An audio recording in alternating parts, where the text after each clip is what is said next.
بسم اللہ الرحمن الرحیم ان الذین آمنوا وعملوا الصالحات اولئک هم خیر البریہ صدق اللہ العظیم وصدق رسولہ النبی الکریم ان اللہ وملائکتہ یصلون علی النبی یا ایہا الذین آمنوا صلوا علیہ وسلموا تسلیما الصلاۃ والسلام علیک یا سیدی یا نبی اللہ وعلی آلک واصحابک یا حبیب اللہ۔ حمد و صلاۃ کے بعد آج یکم محرم ہے، اسلامی سال کا پہلا دن ہے۔ اسلامی سال محرم سے شروع ہوتا ہے اور ذی الحج پہ ختم ہوتا ہے۔ اس بات کا بھی ضرور خیال رکھا کریں کہ ہمارا جو اسلامی سال ہے اس کا آغاز جنوری سے نہیں ہوتا، اس کا آغاز محرم سے ہوتا ہے اور اس کا اختتام دسمبر پہ نہیں ہوتا بلکہ اس کا اختتام ذی الحج پہ ہوتا ہے۔ اسلامی سال کا آج پہلا دن ہے، یکم محرم الحرام، امیر المومنین خلیفۃ المسلمین جانشین مصطفیٰ جبل استقامت اور رسول اللہ کے دین کا بہت بڑا سپاہی حضرت عمر فاروق رضی اللہ تعالیٰ عنہ، جناب عمر کا نام صرف کام نہیں، حضرت عمر کا نام انقلاب برپا کر دیتا ہے۔ حضرت عمر کا نام کفر کے ایوانوں میں جبر، ظلم، شرک کی وادیوں میں جب حضرت عمر کا نام بھی لیا جائے تو بے ایمان کانپنا شروع ہو جاتے ہیں۔ حضرت عمر فاروق رضی اللہ تعالی عنہ، حضرت عمر معمولی شخص نہیں، معمولی آدمی نہیں۔ کچھ لوگ صدیوں کے بعد پیدا ہوتے ہیں اور کچھ لوگ ایسے ہوتے ہیں جو ایک ہی بار پیدا ہوتے ہیں، ان جیسا دوسرا پیدا ہوتا ہی نہیں، دوسرا ان طرح کا پیدا ہوتا ہی۔ حضرت عمر رضی اللہ تعالیٰ عنہ جیسی شخصیات پیدا ہی نہیں ہوتی دوبارہ۔ سارے صحابہ در رسالت مآب پہ خود آئے۔ یہ وہ عظیم شخص ہے جسے اللہ کے محبوب نے اللہ سے مانگ کے لیا ہے، کہا اے اللہ یہ مجھے دے دے، اللہ سے مانگ کے لیا ہے۔ اس لیے صوفیاء کہتے ہیں کچھ مرید ہوتے ہیں کچھ مراد ہوتے ہیں، کچھ مرید ہوتے ہیں کچھ مراد ہوتے ہیں۔ مرید وہ ہوتا ہے جو چل کے آتا ہے، آ کے مرید ہوتا ہے۔ مراد وہ ہوتا ہے جسے کہا جاتا ہے کہ یہ کبھی میرا بن جائے نا، یہ کبھی آ جائے نا، میرا بن جائے، اس کو مراد کہتے ہیں۔ حضرت عمر مصطفیٰ کریم کی مراد ہیں، حضور کی مراد ہے۔ اللہم اعز الاسلام بے اسلام عمر ابن خطاب، اے اللہ اسلام کو عزت دے دے، میرے عمر کو کلمہ پڑھنے کی توفیق عطا فرما دے۔ اور کیسے دعا مانگی؟ او یار حضرت عمر کی تو اس فضیلت کا کوئی جواب نہیں دے سکتا، میرے رسول پاک علیہ السلام سب کے لیے ہی دعا مانگتے ہیں نا، حضور کی دعا عام ہے، لیکن مصطفیٰ کریم نے کعبے کا غلاف تھام لیا اور غلاف کعبہ کو حضور نے سینے سے لپٹایا اور سینے سے چمٹا کے کہا اے اللہ میں نے تو کبھی سوال ہی زیادہ نہیں کیے، میں کرنے آیا ہوں، مجھے عمر دے دے، عمر دے دے۔ حضور نے مانگ کے لیا۔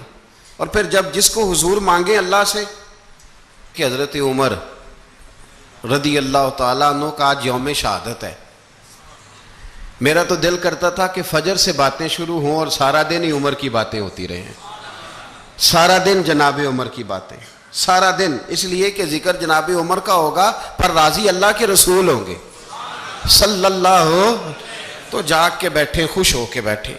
ہمارے ہاں منایا ہی نہیں جاتا، بابے اللہ کیتا ساؤن بھادروں اسو کتا تے منڈے جنوری فروری، تو اسلامی سال بھی گیا اور وہ تاریخیں بھی ساری گئیں۔ یکم محرم امت مسلمہ کے لیے بہت بڑا دن ہے، بہت بڑا دن. یہ شہادت ہے حضرت عمر فاروق کی رضی اللہ تعالی عنہ. یہاں چھوٹی چھوٹی باتوں پہ گورنمنٹ چھٹی کرتی پھرتی ہے، چھوٹی چھوٹی باتوں. الیکشن ہو گیا تو چھٹی، فلاں جگہ پہ تھوڑا سا کسی نے خبر دے دی کہ کوئی پریشانی ہے تو چھٹی، فلاں جگہ یہ ہو گیا تو چھٹی. یہاں تک کہ فلاں وزیر صاحب فلاں علاقے میں آئیں گے تو سارے علاقے کو چھٹی. اور اب تو اس سے بڑا حال ہونے لگا ہے، اگر جن لوگوں کی سندھ میں حکومت ہے ان کے لیڈر کا دن آیا تو اس دن چھٹی، اور جن کی پنجاب میں حکومت ہے ان کا دن آیا تو چھٹی. ہمارا مطالبہ ہے حکومت پاکستان سے، اگر سر اٹھا کے جینا چاہتے ہو تو یکم محرم کو چھٹی کیا کرو. اگر سر اٹھا کے جینا چاہتے ہو تو یکم محرم کو چھٹی کرو جناب عمر کے دن. اور ملت کے جوانوں کو بتاؤ کہ اگر عزت کی زندگی جینا چاہتے ہو تو اس طرح جیو جس طرح فاروق اعظم جی کے گئے ہیں. عزت اور وقار کی زندگی. جمہوریت حضرت عمر سے سیکھنی پڑے گی، حکومت کرنے کے طریقے حضرت عمر سے. رعایا کو سیکھنا پڑے گا کہ امیر کس طرح بنایا جاتا ہے اور امیر کس طرح کے ہوتے ہیں. یہاں لوگ ہمیں یورپ کی مثالیں دیتے ہیں، لوگ یہاں ہمیں آ کر کے امریکہ کی مثالیں، انہیں کیا پتا حکومت کیا ہوتی ہے. وہ کہتے ہیں جی وہ سائیکل پہ جاتا ہے ان کا حکمران. میں نے کہا وہ سائیکل پہ جاتا ہے؟ میرے عمر فاروق مدینے سے مکے گئے تھے تو پیدل ہی حج کرنے چلے گئے، پیدل ہی. اور جناب عمر فاروق رضی اللہ تعالیٰ عنہ عید کی نماز پڑھانے گئے. عید کی نماز عمر خطبہ عید دینے گئے. اور اس زمانے میں کون سا غریب ہے جو ننگے پاؤں جاتا ہو؟ کون سا غریب ہے جو مسجد ننگے پاؤں جاتا ہو؟ لوگوں نے تو 3 قسم کی چپلیں رکھی ہوئی ہیں. ایک مسجد جانے کی علیحدہ ہے، گھر پہننے کی علیحدہ ہے، شادی بیاہ پہ جانے کی چپل علیحدہ ہے. حضرت عمر فاروق رضی اللہ تعالیٰ عنہ نکلے عید کا خطبہ دینے کے لیے تو بیوی سے کہنے لگے جوتا. اس نے کہا صاحب اتنی دفعہ ٹوٹا ہے اب گانٹھا نہیں جا سکتا، اتنی دفعہ ٹوٹا ہے کہ اب دوبارہ پیمند نہیں لگ سکتے. تو حضرت عمر کہنے لگے چل کوئی حرج نہیں، بغیر جوتے کے ننگے پیر ہی چلتے ہیں، کوئی حرج نہیں. تو کہنے لگے لوگ کیا کہیں گے؟ فرمایا چپ کر. لوگ جس دن عمر نے یہ دیکھ لیا نا لوگ اس کے بارے میں کیا کہتے ہیں، اس دن عمر نہیں رہے گا. تو کہا پھر آپ کا نظریہ کیا ہے؟ فرمایا میرا نظریہ یہ ہے کہ رب رسول میرے بارے میں کیا کہتے ہیں. لوگوں کا کیا ہے؟ لوگ کل کسی کے بارے میں کچھ کہتے ہیں اور پرسوں کچھ کہتے ہیں. میرا نظریہ یہ ہے کہ رب رسول میرے بارے میں ننگے پیر عمر جا رہے ہیں. کون جی؟ میں بڑا ماڑا. اچھا جناب کیا غربت ہے؟ 10 قسم کے جوڑے لٹکے ہوئے ہیں کمرے میں اور پہننے کی فرصت نہیں. سویرے کیا پہننا ہے، شام کیا پہننا ہے، 15 سوٹ کٹھے استری ہو کے لانڈری والا بھیج رہا ہے. اور تو غریب ہے، تو بہت بڑا غریب ہے. اس لیے کہ غربت پیسوں کی وجہ سے نہیں ہوتی، غربت تو دل کی ہوتی ہے. تو واقعی بڑا غریب ہے اور تو غریب ہی رہے گا. امیر تو عمر فاروق تھے جو ننگے پاؤں چلے گئے عید کی نماز پڑھانے. تو رستے میں جو ملا کہنے لگا عمر جوتا تو پہن لو. فرمایا تمہیں عمر کا جوتا نہ پہننے کا نقص تو نظر آیا ہے، کوئی حرج نہیں. اگر عمر کو کبھی بتانا ہوا تو وہ والا نقص بتانا جو عمر کی سیرت میں پیدا ہو، کردار میں پیدا ہو، وہ والا نقص بتانا. یہ چھوڑو جوتے آتے جاتے رہتے. ننگے پاؤں گئے، پاؤں دھوئے، نماز پڑھائی، لوٹ آئے. او بھائی یہاں تو ہمارا بناؤ سنگار اترنا، جتنی توجہ کپڑوں کی طرف ہے اتنی توجہ کبھی ہماری علم کی طرف ہوتی نا، جتنا ذوق شوق ہمارا بناؤ سنگار کی جانب ہے، اتنا بناؤ سنگار کبھی ہمارا اخلاقیات کی جانب ہوتا تو معاملات بڑی حد تک سنورے ہوئے ہوتے. حضرت سیدنا فاروق اعظم رضی اللہ تعالی اپنی زندگی کو ترتیب دیا. ایک دن بھی خلافت نہیں مانگی اللہ سے. حضرت عوف بن مالک اشجعی ایک صحابی ہیں. حضرت عوف بن مالک رضی اللہ تعالیٰ عنہ فرماتے ہیں کہ جناب ابو بکر صدیق کا زمانہ تھا تو میں نے خواب دیکھا. میں نے خواب میں جناب عمر کو دیکھا اور میں نے دیکھا کہ کوئی کہنے والا کہہ رہا ہے کہ عمر وہ ہے کہ اللہ کے رستے میں کوئی اسے جتنا مرضی برا بھلا کہے یہ پرواہ نہیں کرتا. کس کے رستے میں؟ بولے سارے. اس کا مطلب ہے اللہ کے رستے میں لوگ برا بھلا بھی. قرآن مجید نے کہا وَلَا يَخَافُونَ لَوْمَةَ لَائِمٍ. کچھ لوگ ایسے ہیں جو برا بھلا کہنے والوں کی پرواہ، تو پرواہ نہیں کرتے. آپ یقین کریں اگر پرواہ شروع ہو جائے نا تو دین کا کام ختم ہو جائے. نہ کوئی تقریر کرے، نہ کوئی تدریس کرے، نہ کوئی پیری مریدی کرے، ختم ہو جائے اگر باتوں کی پرواہ ہو. لیکن وہ پرواہ، حضرت عوف بن مالک اشجعی کہتے ہیں میں نے خواب میں دیکھا کہ عمر وہ ہے جو کسی کی پرواہ، اور دوسری بات میں نے یہ دیکھی کہ عمر خلیفہ بنے گا، اور تیسری بات میں نے خواب میں یہ دیکھی کہ عمر شہید بھی کیا جائے گا، عمر شہید بھی ہوگا. یہ میں نے 3 باتیں خواب میں دیکھی. فرماتے ہیں میں نے آ کے خواب حضرت ابو بکر صدیق کو سنائی، وہ خلیفہ تھے. وہ کہنے لگے ٹھہر جا، میں عمر کو بلاتا ہوں، اس کے سامنے دوبارہ سنانا. اس کے سامنے، فرماتے ہیں میں نے بلایا حضرت عمر فاروق کو، آ کے بیٹھے. خواب شروع ہوا. کہا ایک بات تو میں نے یہ دیکھی کہ آپ ملامت کرنے والے کی پرواہ نہیں کرتے، دوسرا آپ خلیفہ بنے گے. جناب عمر کہنے لگے چپ کر، ابو بکر کے سامنے ہی کہہ رہا ہے، چپ کر، خلیفہ کے سامنے ہی کہہ رہا ہے. تو حضرت ابو بکر صدیق کہنے لگے عمر اسے کہنے دو، مجھے لگتا ہے رب کی رضا یہی ہے کہ میرے بعد اگر مصطفیٰ کا منبر ملے تو عمر کو ملے، اسے کہنے دو، کہنے دو. یار یہاں تو لوگ ڈینگے مارتے ہیں، یہاں تو لوگ دعوے کرتے ہیں میرے سامنے فلانے کو بھی بٹھاؤ، فلانے کو بھی بٹھاؤ، اس کو کیا پتا، اس کو کیا پتا. یہ تو بڑکے مارنے کا دور ہے. حضرت عمر رضی اللہ تعالیٰ عنہ کو تیسری بات کہی. حضرت عوف بن مالک نے کہا آپ شہید کیے جائیں گے، میں نے خواب دیکھی ہے. نیک لوگوں کے خواب بڑی حد تک سچے ہوتے ہیں. کہا میں نے خواب دیکھی ہے. تو حضرت عمر کہنے لگے شہید تو دلیر لوگ ہوتے ہیں، شہید تو دلیر، جسے سارا زمانہ دلیر کہہ رہا ہے وہ اپنے بارے میں کیا کہہ رہے ہیں؟ کہتے ہیں شہید تو دلیر، میں تو کاہل سا آدمی ہوں، سست آدمی ہوں، میں تو اتنا کام ہی نہیں کرتا. تو یہ خواب تو نے جو دیکھا ہے نا پھر سے دیکھنا. تو ابو بکر صدیق فرمانے لگے عاجزی نہ کر، انکساری نہ کر، تو جو کہہ رہا ہے ٹھیک کہہ رہا ہے، لیکن مجھے سن کے شکر بھی ہوا ہے اور افسوس بھی ہوا ہے. افسوس اس بات کا کہ تیرے جیسا بطل عظیم چلا جائے گا، اور شکر اس بات کا کہ رب تجھے زندگی بھی اعزاز والی دے گا، اور شہادت کی موت دے کے اللہ تجھے موت بھی عزت والی عطا فرمائے گا. اللہ موت بھی تجھے عزت والی دے گا، تجھے کاہلوں جیسی موت اللہ. حضرت فاروق اعظم رضی اللہ، او بھائی یہاں تو اس زمانے کا سب سے بڑا مسئلہ پروٹوکول ہے. لوگوں کو پتہ ہوتا ہے کامل پیر ہے، کامل مرشد ہے، لوگ نہیں جاتے. میں کسی کا مرید ہو جاؤں، میرا پروٹوکول کدھر گیا؟ پتہ ہوتا ہے یہ کامل استاد ہے، میں اس کے پاس بیٹھوں گا تو میری تربیت کرے گا، لیکن لوگ شاگرد نہیں بنتے. میں کدھر گئی؟ یہ جو پروٹوکول کی مصیبت ہے نا، اس نے بڑے بڑے لوگ زیرو کر دیے، بڑے بڑے لوگ. اور یہ مت سمجھے کہ آپ کا وزیر اعظم پروٹوکول لیتا ہے یا آپ کا صدر پروٹوکول، وزراء، ایسی کوئی بات نہیں. ہم چھوٹے طبقے سے لے کر بڑے سارے پروٹوکول کے قائل ہیں. ہمارا تو داماد بھی کہتا ہے کہ مجھے پوچھا نہیں میں تمہارے گھر کیوں آؤں. ہمارا تو بھائی ہر شخص اعلان کرتا ہے پروٹوکول کا، فلانے نے عزت نہیں دی تو واپس آ جاؤ، فلانے نے سلوٹ نہیں کیا تو واپس آ جاؤ. لوگ جہاں سلوٹ کرنا چاہیے وہاں بھی سلوٹ کرانے کے قائل ہیں. پر حضرت عمر رضی اللہ تعالی، حضرت عمر کی سادگی اور پھر جناب عمر کی عاجزی، جب انسان اپنے اوپر سوار کر لیتا ہے نا، سوار کر لیتا ہے، میں بدکار پرانا خادم، کسے در ملی نٹ ہوئی، تے واصف یار نے نظر جو کیتی تے واصف ہی ہو. میں اکثر سوچتا ہوں حضور نے جہاں بھی کہا نا، فرمایا میرے بعد نبی ہوتے تو خطاب کے بیٹے عمر ہوتے. حضور نے فرمایا عمر جس رستے سے جاتا ہے شیطان وہ رستہ بدل جاتا ہے. نبی پاک صلی اللہ علیہ وسلم نے فرمایا میرا عمر وہ ہے کہ اس کی زبان پر حق جاری ہے. حضور علیہ السلام نے فرمایا 950 سال حضرت جبریل میرے عمر کی شان بیان کریں تو ان کی عظمت ختم نہیں ہوتی. 950 سال جبریل عظمت بیان کرے تو ختم نہیں ہوتی. یہ بات ہے حضرت عمر کی.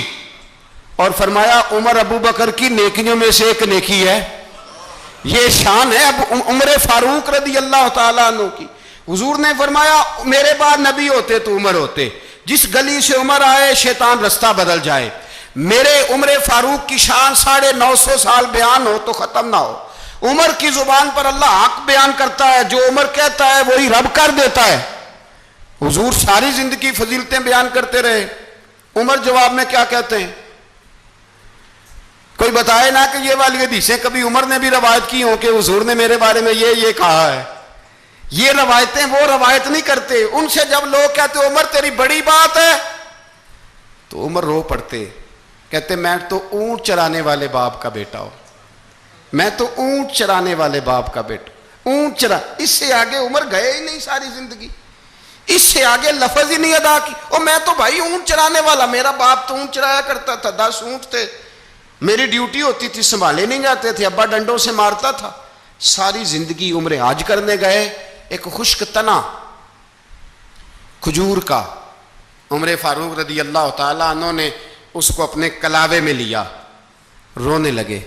لوگوں نے کہا عمر کیا ہوا؟ فرمانے لگے یہاں میں اونٹ چرایا کرتا تھا، یہاں میں اونٹ چراتا تھا، 10 اونٹ سنبھالے نہیں جاتے تھے۔ دیکھو رسول اللہ کی شان، آج ساری امت چلانے کا طریقہ عطا فرما دیا ہے، ساری نظریے سے پیار۔ یار پیسہ کس کو برا لگتا ہے؟ آپ جس آدمی کی 50 کروڑ کی پراپرٹی ہے اس کو پوچھیں سب سے غریب، آپ کو وہی نظر آئے گا، وہ کہے گا میں ٹائٹ ہوں۔ حالات بڑے، میں کئی باری پوچھے انہوں نے، میں کہتا ترجمہ بھی 10 چھڑوں کی، ہمیں تو سمجھ نہیں آتی، اور ٹائٹ حالات کون سے ہوتے ہیں جی؟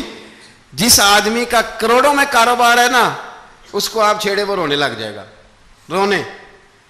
تو کئی میں نے ایسے دیکھے ہیں کرائے کا مکان ہے، ان سے پوچھیں صاحب کیا حال ہے، تو کہتے ہیں جتنی اللہ نے شان والی زندگی ہمیں عطا کی ہے کسی کو نہیں دی ہوئی۔ اس کا مطلب ہے خوشی بھی یہی ہے اور غم بھی یہی، اندر سے خوشی ہے، اندر سے ہی۔ تو نے اگر راضی رہنا ہے تو ادھر سے رہنا ہے، ناراض رہنا ہے تو بس اپنے آپ کو خوش رکھے گا تو ہو جائے گا۔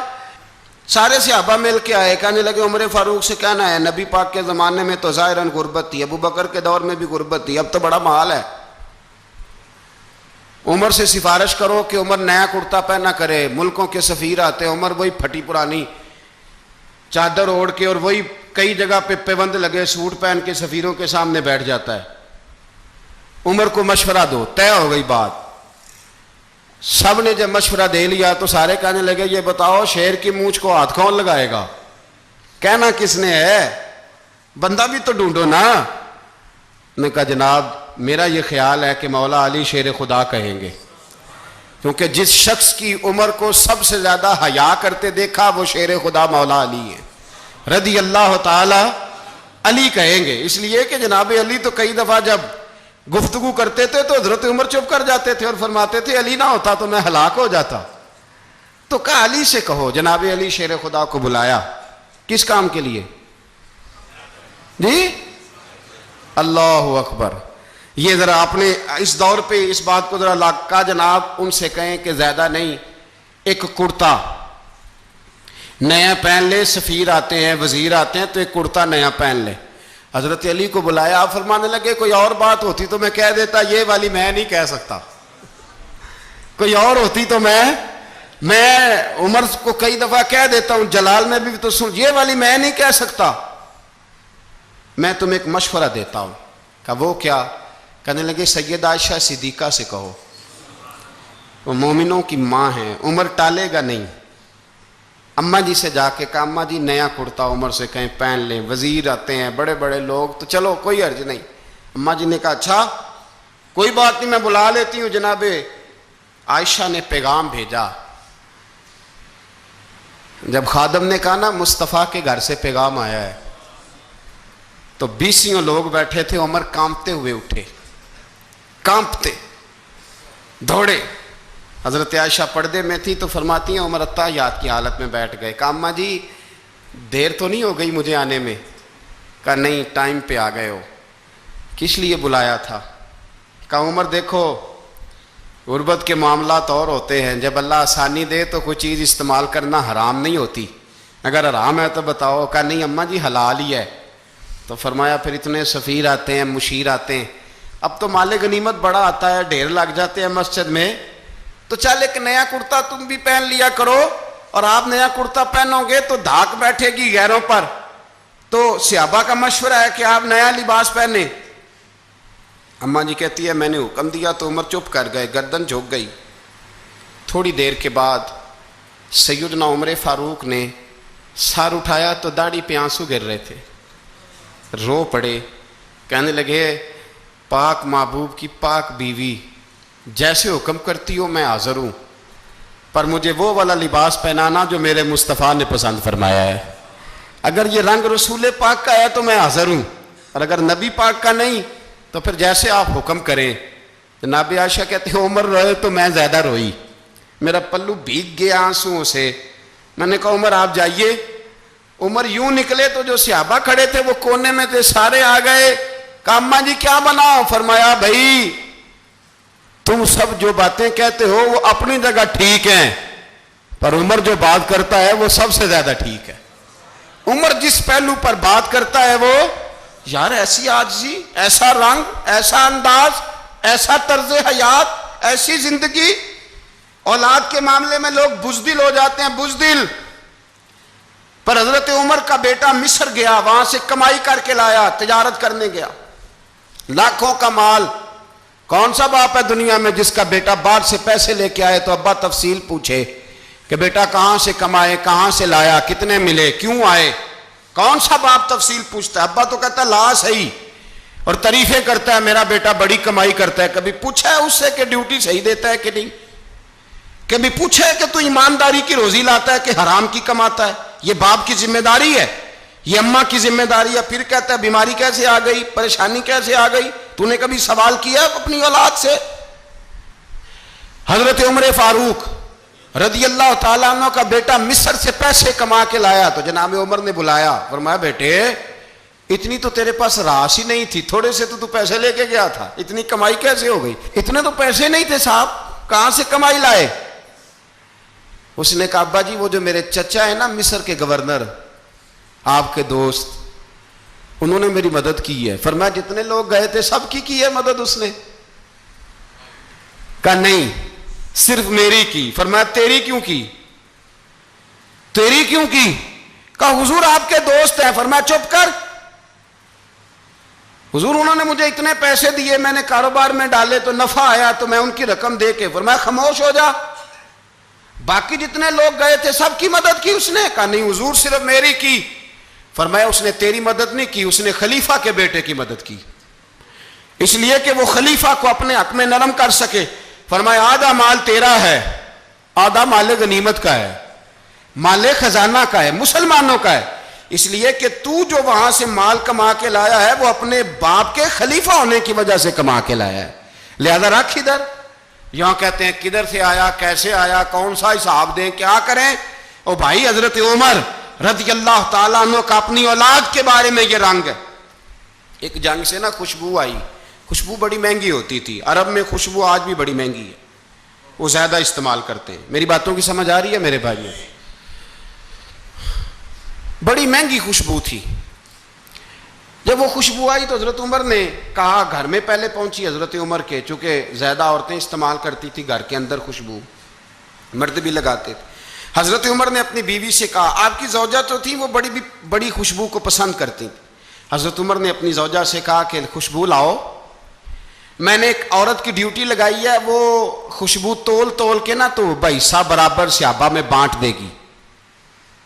تو آپ کی زوجہ کہنے لگی کسی بی بی کی ڈیوٹی لگانے کی کیا ضرورت تھی، میں جو موجود تھی میں بانٹ دیتی ہوں تول کے حصہ برابر۔ آپ نے فرمایا نہیں تو رہنے دے، وہ فلانی بی بی بانٹے گی۔ کہا حضور میں نے بھی بانٹنی ہے، میرے پہ کچھ حق ہے؟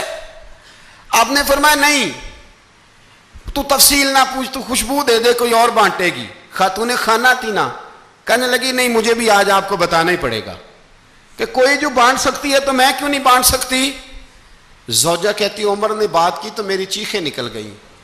حضرت عمر فرمانے لگے جب تو خوشبو بانٹے گی نا تیرے ہاتھوں کو بھی لگے گی، تیرے دوپٹوں کو بھی لگ جائے گی۔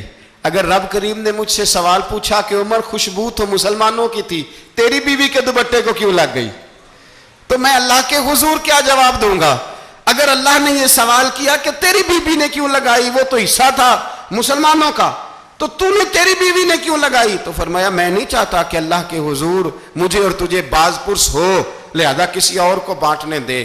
زوجہ روئی اور تڑپ کے کہنے لگی عمر مجھے لگتا ہے صبح قیامت بھی تیری بیوی ہونے کی وجہ سے اللہ مجھے جنت عطا فرما دے گا، تیری زوجہ ہونے کی برکت سے۔ بھائی یہ معیار رکھا، خدا کی قسم ایسا شخص تاریخ میں دوبارہ نہیں آیا۔ اتنا بڑا آدمی، اتنا بڑا شخص، اتنا بڑا آدمی، اور پھر رنگ یہ ہے کہ عمر 22 لاکھ مربع میل کا حکمران، 22 لاکھ، اور کھجور کے درخت کے نیچے مٹی کا ڈھیلا لے کے سو گئے ہیں، پرواہ کوئی نہیں، کوئی مسئلہ ہی نہیں۔ 2 غلام ساتھ بیٹھے تو ایک روٹی حضرت عمر نے گھر سے منگوائی، تھوڑا سا سرکہ، تو غلام کہنے لگے ہم نے بھی کھانی ہے۔ فرمایا کوئی حرج نہیں، روٹی کو پیٹ بھر کے کھانا ضروری تو نہیں، 3 حصوں میں بانٹ لیتے۔ ایک آدمی آیا ہوا تھا مصر کا رہنے والا ملنے کے لیے، اس نے پوچھا عمر کدھر ہے؟ تو کہا وہ ادھر جاؤ مسجد میں بیٹھے ہوں گے، اور واپس آیا تو کہنے لگا وہاں تو 3 غلام بیٹھے ہیں، ایک روٹی بانٹ بانٹ کے کھا رہے ہیں، لگتا ہے کئی دنوں سے روٹی نہیں ملی۔ کہا 3 غلام تو کوئی نہیں، وہاں 2 ہی تھے، تیسرے تو امیر المومنین تھے۔ اس نے کہا نہیں نہیں، 3 غلام ہیں، کپڑے بھی ایک طرح کے پہنے ہوئے ہیں، بلکہ 2 کے تو پھر صحیح ہیں، تیسرے کے تو زیادہ ماڑے ہیں، کپڑے بھی ایک طرح کے، کھانا پینا بھی ایک طرح کا، اور ان کا نشست برخاست بھی ایک طرح کی ہے، لہذا کوئی فرق نہیں۔ حضرت ابو ہریرہ کہتے ہیں میں لے کے آیا، اور جناب عمر کو جب میں نے کچی زمین میں تامت سمیٹ بیٹھے دیکھا تو میں رو پڑا۔ میں نے اس مصر سے آنے والے کو کہا تو اس کے جلوے دیکھ، اگر اس کی ذات میں اتنا حسن ہے تو محمد عربی کا مقام کیا ہوگا؟ یہ مقام غور ہے، مقام غور۔ 10 محرم کو لوگ دیگے پکائیں گے نا؟ نہیں پکانی ہے؟ کوئی بول دے نہیں، ہاں نہ نہیں کر دے، پروگرام بدلیا تو نہیں دی عید کی کہ وہ ایک کام شروع ہوا ہے لات ٹائٹ ہونے والا، کیوں جی پکنی ہے نا دیکھیں 10 محرم کو انشاءاللہ تعالی، ہم بھی پکائیں گے انشاءاللہ، یہاں بھی پروگرام ہوگا۔ تو 10 محرم کو جو دیگ پکنی ہے تو ایسا نہیں ہو سکتا کہ 1 محرم کو حضرت عمر کے نام کی بھی کوئی پک جائے۔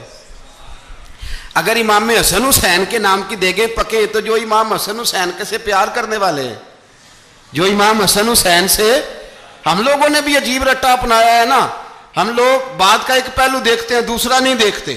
حضرت امام حسن اور حسین کو بھی نبی پاک نے شہید کہا، اور جناب عمر کو بھی رسول اللہ نے خود شہید فرمایا، فرمایا شہید ہے، خود فرمایا اپنی زبان سے کہ یہ شہید ہے، خود میرا عمر شہید ہے۔ تو ان کے نام کی دیگ نہیں پکنی چاہیے، اس طرف نہیں ہماری توجہ ہونی چاہیے۔ اور اہل بیت نبو، یہ بات میں پہلے بھی کرتا ہوں، آج پھر کرنا ضروری سمجھتا ہوں، اہل بیت کا پیار، سن لو کان کھول کے، اہل بیت کا پیار اگر ہمیں کسی نے سکھایا ہے تو سیدنا عمر فاروق نے سکھایا ہے۔ اہل بیت نبوت کی محبت اگر کسی نے سکھائی ہے تو کس نے سکھائی ہے؟ بول کے بتائیے، حضرت عمر نے۔ اہل بیت کا پیار ہمیں حضرت عمر نے بول کر کے سکھایا ہے۔ بھائی یاد رکھیں،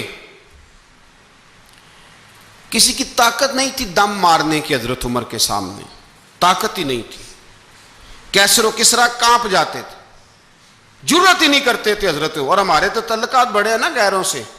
حضرت ابو موسیٰ اشعری رضی اللہ تعالیٰ عنہ فرماتے ہیں میرا منشی سائی تھا، وہ کاتب کہتے تھے وہ لوگ، میرا حساب کتاب عیسائی تھا۔ تو فرماتے ہیں ایک دن میں نے وہ سارا حساب کتاب لین دین کے حضرت عمر کو دکھائے تو فرمانے لگے جس نے لکھے ہیں اس کو بلاؤ۔ کہنے لگے حضور مسجد نہیں آ سکتا۔ کیوں نہیں آ سکتا؟ کہنے لگے وہ عیسائی ہے۔ کہتے ہیں حضرت عمر جلال میں آ گئے، آپ فرمانے لگے جنہیں رب دور کرتا ہے تم کیوں قریب کرتے ہو؟ جنہیں اللہ دور کرتا ہے۔ فرمایا تم غیروں کو اگر عہدے دو گے تو اپنوں کا کیا بنے گا؟ اگر تم غیروں کو عہدے دو گے تو اپنوں کا، یہ سوچ ہے جو آج برما کے مسلمانوں کے لیے بھی ضروری ہے۔ کہا اگر تم غیروں کو عہدے دو گے تو اپنوں کا۔ ہم نے غیروں کو عہدے دیے تو دیکھا نا اپنے کس طرح کاٹے جا رہے ہیں۔ غیروں کو جو عہدے دے دیے، یرانے سارے غیروں سے روز دعویٰ ہوتا ہے چین ہمارا سجن ہے، چین ہمارا دوست ہے۔ او بھائی دوست ہے تو اس سے کہو نا کہ برما تو تمہاری ایک چھوٹی سی ریاست ہے، چین کے بغیر تو وہ سانس بھی نہیں لے سکتا، اس کو کہو نا اس حکومت پہ دباؤ ڈالے۔ لیکن ہم لوگوں نے غیروں کو عہدے دیے تو اپنے پس گئے۔ حضرت عمر کہتے تھے ذمی کا ہم ادب کریں گے، ذمی کافر کا ہم، ایسا کافر جو مسلمان ریاست کو قبول کرے، بدامنی نہ پھیلائے۔ ایک آدمی کو آپ نے دیکھا آنکھوں سے نابینا ہے اور بھیک مانگ رہا ہے. تو حضرت عمر کو نظر آ گیا. فرمایا کون ہو؟ اس نے کہا میں یہودی ہوں. فرمایا بھیک کیوں مانگتے ہو؟ کہا جب تک تندرست تھا مسلمانوں کو جزیہ دیتا تھا, بوڑھا ہو گیا ہوں کیا کروں. حضرت عمر نے گھوڑے کی پشت پہ بٹھایا, کافر کو گھوڑے کی پشت پہ بٹھایا اور بٹھا کے مدینے لائے. حضرت علی شیر خدا وزیر خزانہ تھے. فرمایا علی اس کا وظیفہ جاری کرو. کہا یہ کون ہے؟ فرمایا یہ یہودی ہے لیکن یہ ہمیں جزیہ دیتا رہا, بوڑھا ہو گیا بیچارہ, بھیک مانگنے پہ مجبور ہے, ہماری حکومت کے اندر رہتا ہے, اس کا پورا وظیفہ جتنا خرچہ اتنا وظیفہ لگاؤ. حضرت علی کہتے ہیں میں وظیفہ لگا رہا تھا اور وہ میرے نبی کا کلمہ پڑھ رہا تھا, وہ رسول اللہ کا کلمہ پڑھ رہا تھا. یہ مزاج, یہ نہیں کہ کافر. حضرت عمر نے گورنروں کو خط لکھے تھے کہ زبردستی کسی کو مسلمان نہیں کرنا, جہاں ان کی عبادت گاہیں بنی ہو گرانی نہیں, کوئی مندر کوئی گرجا ضائع نہیں کرنا. اسلام سب کو جینے کا موقع دیتا ہے, پر بے ایمانوں, ظالموں, بدذاتوں تمہیں یہ کہتا ہے کہ ہم تمہیں جینے کا موقع دیتے, تم بھی مسلمانوں کو جینے کا موقع دو. یہ جہاں بستے ہیں جہاں رہتے ہیں انہیں وہاں جینے کا موقع دو, انہیں بھی اللہ اکبر کہنے کا موقع دو, انہیں بھی قرآن پڑھنے کا موقع دو, انہیں بھی رسول اللہ پر درود پڑھنے کا موقع دو. ہمارے ملک میں عیسائی اپنی مرضی سے کھلے عام تبلیغ کرتے ہیں, یہاں تو چینل چلائے ہیں عیسائیوں نے. کسی مذہبی جماعت نے کبھی جلوس نکالا ہے کہ عیسائیوں کا چینل بند کرو؟ بولے نکلا ہے کہ نہیں نکلا؟ کتنے ظلم کی بات ہے. ہم جب غیر کو اتنا تحفظ دیتے, ہم نے دیکھا ہے, مجھے بیسیوں لوگوں نے عید پہ ٹیلی فون کیے کہ عیسائیوں کو قربانی کا گوشت دے لیں, مجبور ہیں جی, دروازے پہ آ گئے ہیں, ہمارے کام کاج کرتے ہیں. بیسیوں لوگ, عام آدمی کے دل میں ان کا اتنا جذبہ ہے, وہ مسائل کا بیان کرنا ایک علیحدہ بات, لیکن ہمارے دل کافر کے حق میں بھی نرم ہو جاتے. تم کس قدر زیادہ بے ایمان ہو اور کفر کس قدر زیادہ ذلیل ہو گیا ہے کہ مسلمان کے حق میں نرم ہوتا ہی نہیں. اور اس سے بڑے ذلیل وہ ہیں جو ان ذلیلوں کے سپورٹر ہیں, وہ کسی عرب ملک کے حکمران ہو یا کسی اور جگہ کے, وہ بڑے ذلیل ہیں جو ان ذلیلوں کے سپورٹر ہیں, جو برما کی بچیوں کے قتل پر اپنی حکومتیں چمکا رہے ہیں. انہیں شرم نہیں آتی, اس قدر مسلمان تڑپا ہے لیکن ان بے غیرتوں کو ذرا ہوش نہیں آئی. اور یہ ان کے کماش, ان کے دلال جو ہر جگہ ان کی سپورٹ کر کے اپنی حکومتیں قائم کرتے ہیں, بے ایمانوں کو پتہ نہیں کہ کب ان پر اللہ کا عذاب اترے گا اور کس طرح ان کے پرخشے اڑیں گے. تمہیں اپنی ذلت اور رسوائی نظر نہیں آ رہی کہ زمین کس طرح تمہارے لیے تنگ ہو گئی ہے؟ اس سے زیادہ اور تمہاری رسوائی کیا ہوگی؟ ڈرو اللہ سے, اور یہ تو دنیا کا عذاب ہے. ان بطش ربک لشدید, میرا رب کہتا ہے قیامت تو قائم ہونے دے, اتنا سخت تیرے رب کی پکڑ ہے اتنی کسی دوسرے کی ہو سکتی, یاد رکھیں. اور تھوڑا احتیاط کریں ہم سب لوگ بھی, جو ہم لوگ آدھی زبان بول کے بھی ان کی سپورٹ کرتے. اب شرم آنی چاہیے ہمیں ان حکومتوں کی سپورٹ کرتے جو مسلمانوں کی لاشوں کے اوپر حکومتیں قائم کرتے ہیں, شرم آنی چاہیے. بہرحال بات دور نکل جائے گی اور میں اپنے مضمون پہ رہتا ہوں. اہل بیت کا پیار اگر سکھایا ہے تو جناب عمر نے سکھایا ہے رضی اللہ تعالی عنہ. امام حسن ملنے, آپ یقین کریں میں جب اس واقعہ کو پڑھتا ہوں تو میرا دل جھوم جاتا ہے. میں کہتا ہوں یار ڈاڈا ہونا اپنی جگہ پہ, عشق ہونا اپنی جگہ پہ, انسان کا باوقار ہونا اپنی جگہ, جہاں کھڑے ہونا تھا وہاں یہ کھڑے ہوتے تھے اور جہاں جھکنا تھا وہاں یہ. ان لوگوں میں اقبال نے کہا تھا تیری نگاہ ناز سے دونوں مراد پا گئے, عقل غیاب و جستجو, عشق حضور و اضطراب. جہاں اگر آیا ہے سامنے کیسر و کسرا تو عمر جیسا دلیر کوئی نہیں, اگر سامنے آیا ایران کا بادشاہ تو عمر جیسا تگڑا کوئی نہیں, اگر آیا ہے سامنے غسان کا بادشاہ تو عمر جیسا عادل کوئی نہیں. لیکن اگر علی کا بیٹا آیا ہے, اگر فاطمہ کے لال پارے آئے ہیں تو پھر فاروق اعظم سے جیسا محب کوئی نہیں, پھر ان سے جیسا پیار کرنے والا کوئی نہیں. اندر بیٹھے ہیں جناب عمر, اندر تنہائی میں کچھ وزیروں سے گفتگو ہو رہی ہے, میٹنگیں جاری ہیں. آپ کے بیٹے ملنے آئے جناب عبداللہ ابن عمر, ابا جی ملنے آئے. بات ٹھہرو, بات کر رہا ہوں, کوئی نہ اندر آئے. صاحبزادہ باہر کھڑا ہے. تھوڑی دیر گزری تو امام حسن بھی آ گئے. کون آئے؟ آپ کو جو ملے گا امام صاحب کا نام لینے سے, وہ سردار ہیں جنتیوں. کون آئے؟ سارے بولیے امام حسن. تیری نسل پاک میں ہے بچہ بچہ نور کا, تو ہے نے نور تیرا سب گھرانا. امام حسن آئے تو حضرت عبداللہ ابن عمر کو دروازے پہ کھڑے دیکھا. کہا امیر المومنین کہاں ہیں؟ کہنے لگے حضرت عمر کے بیٹے. کہنے لگے وہ اندر بیٹھے, کچھ میٹنگ ہو رہی ہے, اور انہوں نے کہا کوئی اندر نہ آئے, لیکن آپ جانا چاہیں تو چلے جائیں, آپ جانا چاہیں تو, تیری نسل پاک میں ہے بچہ بچہ نور, آپ جانا چاہیں تو چلے جائیں. تو انہوں نے کہا جب آپ باہر کھڑے ہیں تو مجھے کوئی اتنا ضروری کام نہیں, اور ابھی زور کی نماز تھوڑی دیر میں ہوگی, میں مسجد میں مل لوں گا امیر المومنین سے.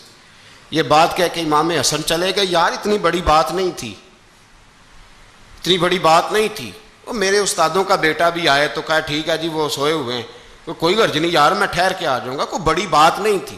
دیکھا جائے تو بڑی بات نہیں تھی, پر بات بہت بڑی تھی, اس لیے کہ یہ خالی حسن نہیں, یہ حسن ابن علی ہے, یہ حضرت فاطمہ کے لخت جگر.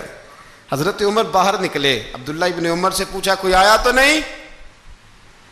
تو کہا حضور امام حسن آئے تھے. تو کہا پھر شہزادے کو اندر کیوں نہیں بھیجا؟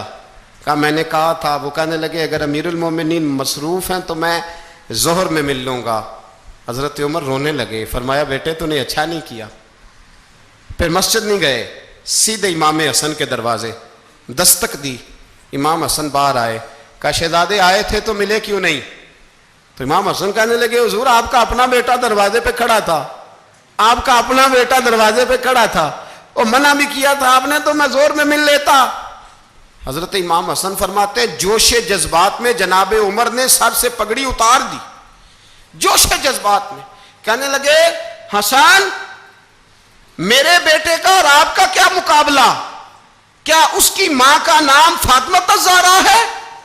کیا اس کی نانی کا نام خدیجۃ الکبریٰ ہے؟ کیا اس کے نانے کا نام محمد مصطفیٰ ہے؟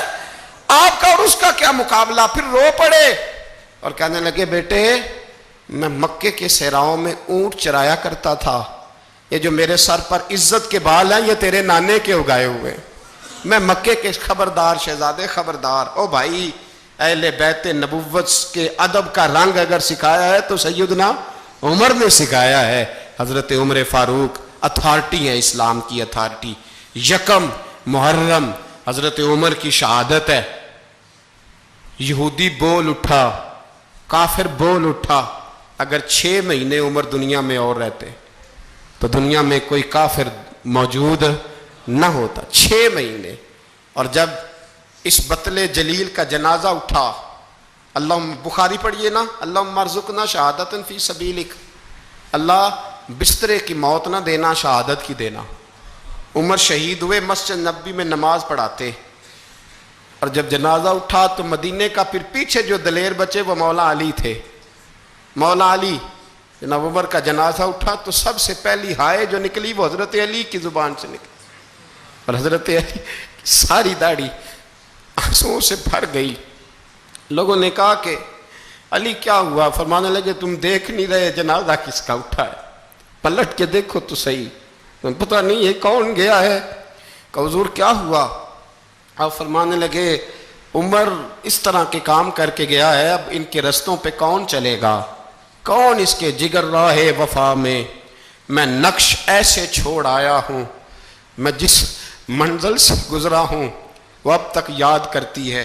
حضرت علی حضرت عمر کے جنازے پہ کھڑے ہو کے کہتے ہیں اللہ مجھے اس طرح کے عمل کرنے کی توفیق دے جس طرح کے عمر کر کے گیا. میرے بھائی بطل عزیز, بطل حریت حضرت عمر رضی اللہ تعالیٰ عنہ, جو اپنی زندگی انقلاب والی گزار کے گئے. عمر جب دنیا سے گئے تو 80 دینار کا قرضہ تھا, 22 لاکھ مربع میل کا حکمران, اور اپنے بیٹے سے کہنے لگے بیٹے کوشش کرنا تیرے خاندان والے مل کے میرا قرضہ اتار دیں, میری قبر پہ بوجھ نہ رہے, اور اگر خاندان والے مدد نہ کریں تو میرے دوستوں سے بات کرنا, وہ مدد نہ کریں تو پھر علی سے بات کرنا. ان کا پیار آپس میں اتنا, اور تو اختلاف ثابت کر رہا. 80 دینار کا قرضہ چھوڑ کر حضرت عمر دنیا سے گئے, اور جاتی دفعہ کہہ گئے میرے بعد میرے بچوں کو حکومت کے مشورے میں بھی شامل نہ کرنا, حکومت کے مشورے میں بھی میری اولاد شامل نہ ہو. اتنا بڑا شخص اتنا بڑا رنگ دے کے. یکم محرم کو جب عمر فاروق کا وصال ہوا تو بیٹے سے کہنے لگے اماں عائشہ سے جا کے کہو میرا بھی نبی پاک کے روزے میں دفن ہونے کو دل کرتا ہے۔ ایک قبر کی جگہ ہے اماں جی نے اپنے لیے رکھی ہے، بخاری ہے بخاری۔ حضرت عائشہ کے پاس صاحبزادے گئے، کہنے لگے اماں جی عمر کو زخم لگ گیا ہے، حالت بڑی پریشانی والی ہے۔ وہ کہتے ہیں اگر اماں اجازت دیں، سید عائشہ رو پڑی، فرمانے لگی کہ وہ اپنی قبر کی جگہ تو نہیں نہ کسی کو دیتا، پر عمر نے کمال ہی بڑا کیا، اسے کہو جاؤ گنبد خضرا میں قیامت تک جو مصطفیٰ پہ اور ابو بکر پہ سلام پڑے گا وہ تجھ پہ بھی سلام پڑھ کے جائے گا، جاؤ میں نے جگہ دی۔ اعلیٰ حضرت فاضل بریلوی رحمۃ اللہ علیہ فرماتے ہیں وہ عمر جس کے آدھا پہ شیدہ شکر، اس خدا دوست حضرت پہ لاکھوں سلام، اس خدا دوست حضرت پہ۔ آپ یقین کریں ممبر پہ بیٹھا ہوں، حضرت عمر کا جب نام لیتا ہوں تو میرے وجود کے رونگٹے کھڑے ہو جاتے ہیں۔ حضرت عمر کی زندگی جب پڑھتا ہوں تو لگتا ہے خدایا ایسے شخص بھی دنیا میں آئے، ایسے لوگ بھی دنیا میں ہو کر گزرے، ایسا شخص بھی آیا جس نے دنیا ساری اسلام کی گرویدہ کر دی، اور وقت آیا تو چرواہوں سے معافیاں مانگ مانگ کے کہا کہ دیکھنا عمر کے بارے میں دل میں بات کوئی نہ رکھنا۔ اسی لیے قرآن نے کہا ان الذین آمنوا وعملوا الصالحات اولئک ھم خیر البریہ، فرمایا جو ایمان لانے کے بعد اچھے عمل کرے سب سے بہتر وہی ہے۔ دعا ہے اللہ ہماری نسل کو حضرت عمر کے نقش قدم کا مسافر بنائے۔ آخر دعوانا